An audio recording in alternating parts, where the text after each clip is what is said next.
মুসা নবী বলে, আল্লাহ ফেরাউন এত জ্বালান জ্বালায়, তুমি কি গজব দিয়া ধ্বংস করতে পারো না? তুমি কি গজব দিয়া ধ্বংস করতে পারো না? আল্লাহ কয়, মুসা রে, আমি 4 কারণে ফেরাউনকে ধ্বংস করি না। 1 নম্বর কারণ, ফেরাউন সারাদিন বলে আমি খোদা, আমি খোদা। রাত যখন হয়ে যায় জঙ্গলে যায় সিজদায় পড়ে, আল্লাহ আমি জানি গো তুমি খোদা, আমি খোদা না। আমারে খোদা বললে বড় ভালো লাগে, তুমি রাগ করিয়া গুসা করি আমাকে গজব দিও না গো। আল্লাহ বলেন, মুসা রাত্রে ফেরাউনের দুয়ার কারণে আমি গজব দেই না রে।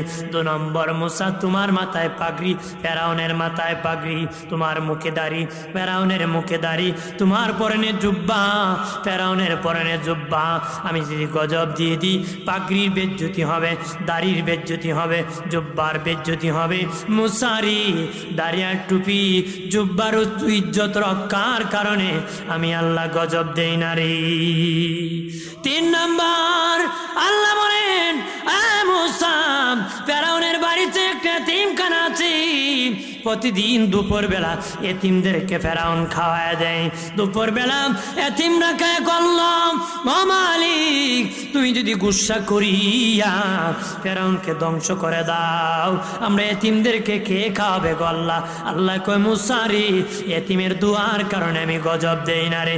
4 নম্বর কারণ, আল্লাহ বলেন, মুসা ফেরাউনের একটা বৃদ্ধা মা ছিরি, নিজে নিজে হাঁটতে পারে না, খেতে পারে না, ফেরাউন নিজ হাতে মারে গোসল করায়, তৈল মাখায় দেয়, আদর করে।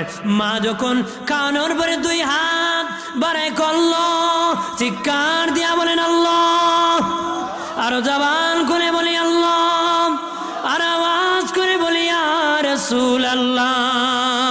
প্রাণের আল্লাহ রে, কোথায় গেলে পাবো তোমারে? প্রাণের মাওলা রে, কেমনে ডাকিলে পাবো তোমারে? বন্দী হইলাম শয়তানের জালি, দিন কাটাইলাম হেলে দোলে। বন্দী হইলাম শয়তানের জালি, দিন কাটাইলাম হেলে দোলে।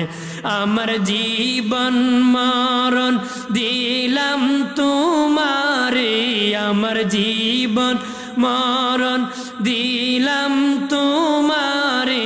প্রাণের আল্লাহ রে, কোথায় গেলে পাবো তোমারে? প্রাণের মাওলা রে, কেমনে ডাকলে পাবো তোমার?